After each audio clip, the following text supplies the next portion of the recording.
In the 1800s, Montgomery was a leading center of the domestic trade of enslaved people. The city and surrounding counties held in bondage one of the largest populations of enslaved people in America. After the Civil War, black people embraced freedom with enthusiasm, building thriving communities. But the federal government soon abandoned the formerly enslaved. Reconstruction collapsed, and for the next century, black people were disenfranchised, exploited, and frequently lynched for trying to assert their rights. Across the South, white supremacy was asserted, and a racial caste system was codified into law. Legal segregation was used as a means to humiliate and control black people. No area of daily life was too trivial to regulate. The law even barred black and white people from playing checkers together.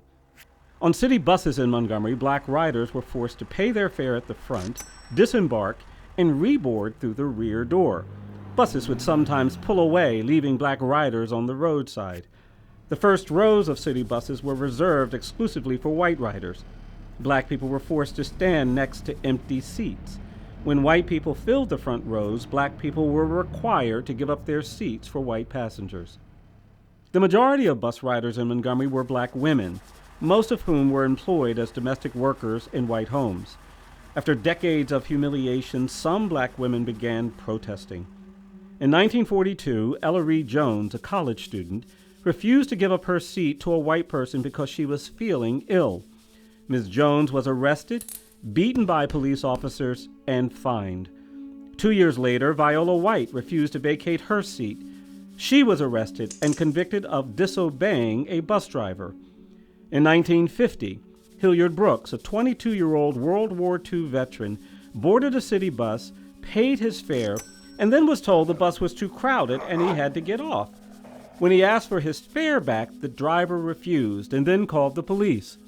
Though unarmed, Mr. Brooks was shot to death by a police officer who never faced charges. 2 more black men were killed by police on Montgomery City buses between 1950 and 1953. Joanne Robinson and the Black Women's Political Council began filing complaints demanding reforms on city buses, but had limited success. In 1955, at least 5 black women were arrested for refusing to vacate their seats for white people. Claudette Colvin was only 15 when she refused to move from her seat.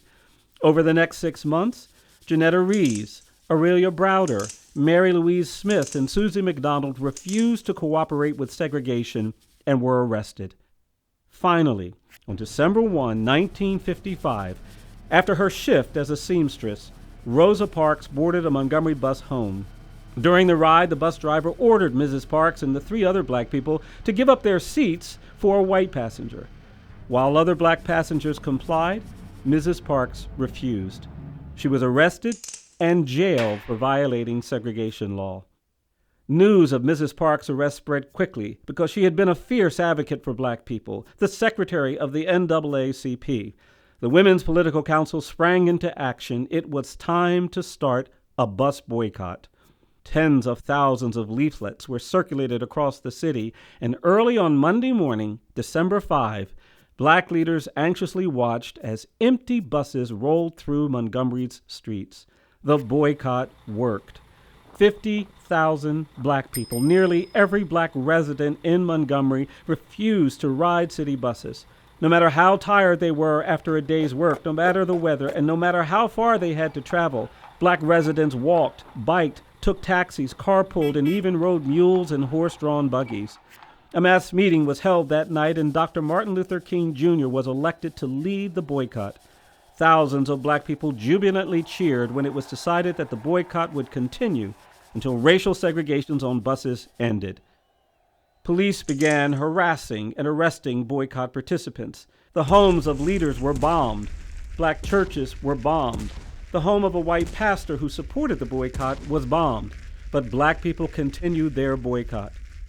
Police arrested over 100 boycott leaders. Mugshots taken during booking show black leaders holding their arrest numbers with pride.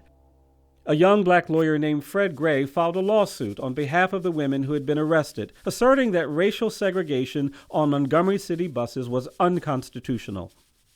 On December 20, 1956, after 382 days of boycotting, The United States Supreme Court finally ruled racial segregation on Montgomery's buses unconstitutional, and the city was forced to integrate. The next day, Rosa Parks and thousands of black people boarded city buses through the front door and sat wherever they wanted. The Montgomery Bus Boycott birthed the modern civil rights movement. Across the country, people were inspired to end racial bigotry and overturn segregation laws through sit-ins, read-ins, swim-ins, and freedom rides that eventually ended legalized racial segregation and began a new era in this country. Today, in Montgomery, we celebrate and honor the people who came before us during the bus boycott, people who started a movement for racial justice that we must continue. We've come too far to turn around now.